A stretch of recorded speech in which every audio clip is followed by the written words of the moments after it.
आज की कहानी का नाम है सिया के पति ने क्यों तोड़ा भरोसा। लॉकडाउन के कारण सभी की जानकारी में आई भोपाल की इस सच्ची कहानी में असली दोषी कौन है, यह मैं आपको आखिर में ही बता पाऊंगी। इसकी भी अपनी वजह है। मिसेस वर्मा कोई 17 साल की अल्लड़ हाई स्कूल की स्टूडेंट नहीं है जिसे नादान, दीवानी या बावली करार देते हुए बात हवा में उड़ा दी जाए। यहाँ सवाल 2 गृहस्थियों और 3 जिंदगियों का है। इसलिए फैसला करना मुझे तो क्या, आपको, और मामला अगर अदालत में गया तो किसी जज को लेना भी कोई आसान काम नहीं होगा। जब कोई पेशेवर लिखने वाला किसी घटना को कहानी की शक्ल देता है तो उसके सामने कई चुनौतियां होती है, जिनमें से पहली और अहम यह होती है कि वह इतने संभल कर लिखे कि किसी भी पात्र के साथ ज्यादती ना हो। इसलिए कभी कभी क्या अक्सर उस पात्र की जगह खुद को रखकर सोचना जरूरी हो जाता है। क्योंकि इस कहानी का मुख्य पात्र 45 वर्षीय रोहित है, इसलिए बात उसी से शुरू करना बेहतर होगा। हालांकि इस मैच्योर लव स्टोरी की मेन पात्र 57 वर्षीय श्रीमती वर्मा है। श्रीमती वर्मा भोपाल के एक सरकारी विभाग में अफसर है, लेकिन क्योंकि वो विधवा है इसलिए सभी के लिए उत्सुकता, आकर्षण और दिखावटी सहानुभूति की पात्र रहती है। दिखने में भी ठीक ठाक और फिट है, लेकिन ठीक वैसे ही रहना उनकी मजबूरी है जैसे कि समाज चाहता है। हालांकि कामकाजी होने के चलते कई बंदिशों से उन्हें छूट मिली हुई है, पर याद रहे इसे आज़ादी समझने की भूल ना की जाए। कार्यस्थल पर और रिश्तेदारी में हर किसी की नज़र उन पर रहती है कि कहीं वे विधवा जीवन के नियम तो नहीं तोड़ रही। ऐसे लोगों को मैं सीसीटीवी कैमरे के नाम से बुलाती हूँ, जिन्हें दूसरों की जिंदगी में ताक झांक अपनी जिम्मेदारी लगती है। उनके पति की मृत्यु कोई 10 साल पहले हुई थी, लिहाजा वे टूट तो तभी गई थी, लेकिन जीने का एक खूबसूरत बहाना और मकसद इकलौता बेटा था, जिसकी शादी कुछ साल पहले ही उन्होंने बड़ी धूमधाम से की थी। उम्मीद थी कि बहू आएगी तो घर में चहल पहल और रौनक लेकर आएगी। कुछ साल बाद किलकारियां घर में गूंजेगी और उन्हें जीने का एक नया बहाना और मकसद मिल जाएगा। उम्मीद तो यह भी उन्हें थी कि बहू के आने के बाद उनका अकेलापन भी दूर हो जाएगा, जो उन्हें काट खाने को दौड़ता था। कहने को तो, बल्कि यूं कहना ज़्यादा बेहतर होगा कि कहने को ही उनके पास सब कुछ था। खासी पगार वाली नौकरी, सरकारी नौकरी, रचना नगर जैसे पोश इलाके में खुद का घर और जवान बेटा, लेकिन जो नहीं था उसकी भरपाई इन चीज़ों से होनी असंभव सी बात थी। वक्त गुजरता गया और वे एक आस लिए जीती रही। यह आस भी जल्द टूट गई। बहू वैसी नहीं निकली जैसी वे उम्मीद कर रही थी। बेटी ने भी शादी के तुरंत बाद रंग दिखाना शुरू कर दिए। वैसे अधिकतर ऐसा हर घर में होता है कि बहू आई नहीं कि मनमुटाव शुरू हुआ और जल्द ही चूल्हे भी दो हो जाते हैं। लेकिन जाने क्यों श्रीमती वर्मा से मुझे सहानुभूति इस मामले में हो रही है, लेकिन पूरा दोष मैं उनके बेटे और बहू को नहीं दे सकती। ऊपर से देखने में सब सामान्य दिख रहा था, पर श्रीमती वर्मा की मनोदशा हर कोई नहीं समझ सकता।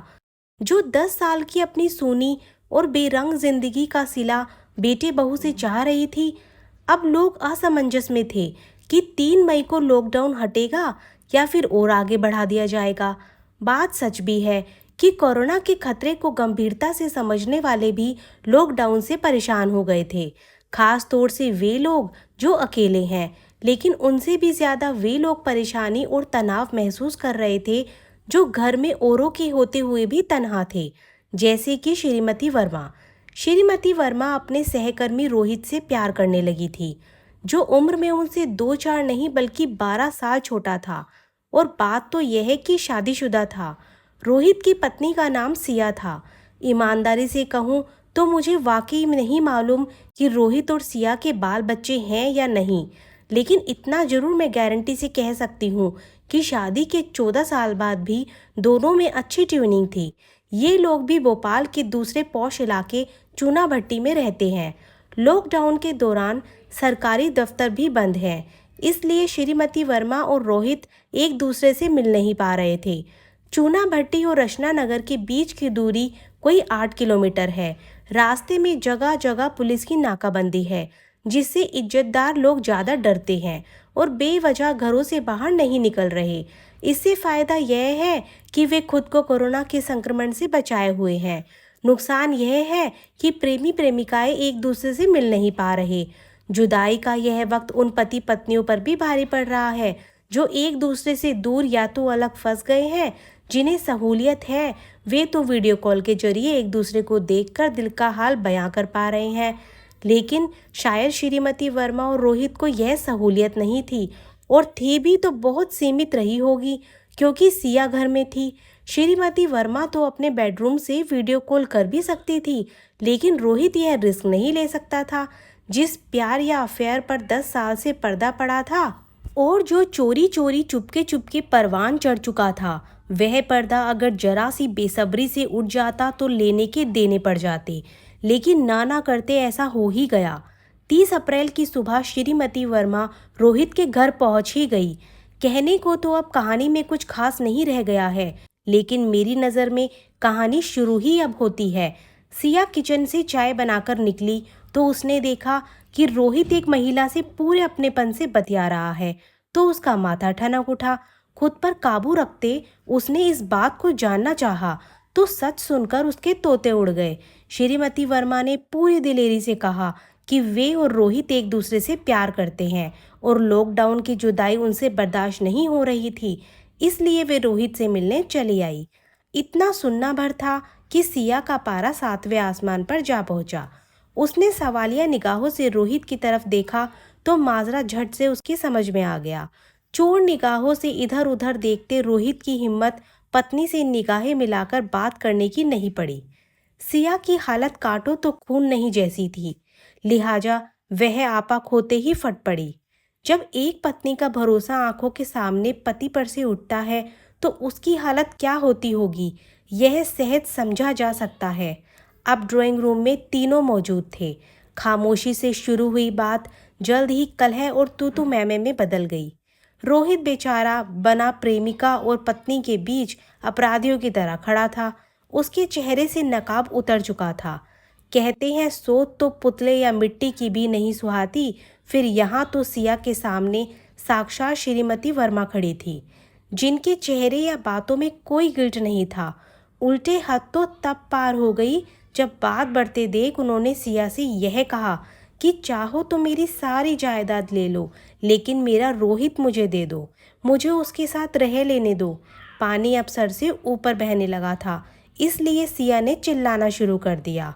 रोहित अब भी खामोशी से सारा तमाशा देख रहा था। इसके अलावा कोई और रास्ता उसके पास बचा भी नहीं था। रोहित अब हिम्मत जुटाते सिया को यह कहते शांत कराने लगा कि श्रीमती वर्मा उसकी प्रेमिका नहीं बल्कि दोस्त है, जो अकेलेपन से घबराकर सहारा मांगने चली आई है। एक तो चोरी और ऊपर से सीनाजोरी की तर्ज पर पति की यह सफाई सुनकर सिया और भड़क उठी, और इतनी भड़की कि उनके पड़ोसी को शोर शराबा सुनकर उनके घर की कॉल बेल बजाने पर मजबूर होना पड़ा। पड़ोसी का नाम अशोक था, जो अंदर आए तो नज़ारा देख सकपका उठे। यकीन माने, अशोक जी अगर ठीक वक्त पर एंट्री ना मारते तो ना जाने क्या होता। अशोक जी ने मौके की नज़ाकत को समझा और तुरंत पुलिस को इत्तला कर दी। पुलिस के आने तक उनका रोल मध्यस्थ सरीखा रहा, जो दरअसल में एक हादसे को रोकने का भी पुण्य कमा रहा था। इस दौरान भी श्रीमती वर्मा यह दोहराती रही कि वे अपनी सारी प्रॉपर्टी सिया के नाम करने को तैयार है, लेकिन बदले में उन्हें रोहित के साथ रहने की इजाजत चाहिए।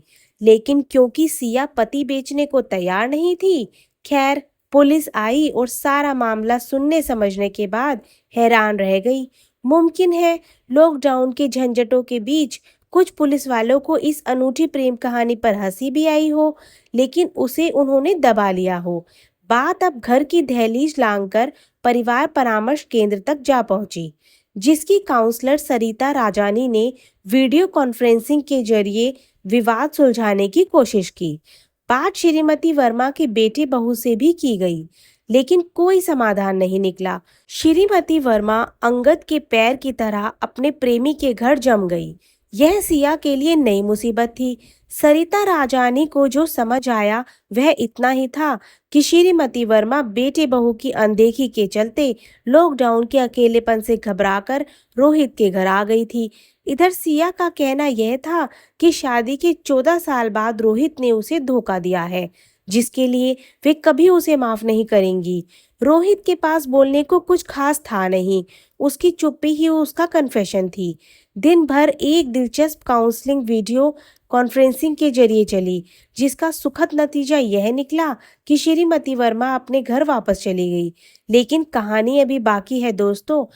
अब जो भी हो, लेकिन अभी तक जो भी हुआ वह आमतौर पर इस तरह नहीं होता। हर किसी के विवाह के संबंध होते हैं, जिनमें से अधिकांश अस्थायी होते हैं, पर जो स्थायी हो जाते हैं उनका अंजाम तो वही होता है जो इस मामले में हुआ। ऐसे अफसानों का कोई खूबसूरत मोड़ नहीं होता, इनकी मंजिल तो अलगाव या जिंदगी भर की घुटन ही होती है। और यह तय कर पाना मुश्किल हो जाता है कि आखिर दोष किसके सर मढ़ा जाए। अंत में हुआ भी यही, रोहित सिया से अलग हो गया और श्रीमती वर्मा और रोहित की जिंदगी आज भी बस यही गलत और सही की उधेड़-बुन में निकल रही है। दोस्तों, आपको आज की कहानी कैसी लगी हमें कमेंट बॉक्स में ज़रूर बताएं। और भी अच्छी प्यारी कहानी के लिए हमारे चैनल को सब्सक्राइब करें। Thank you.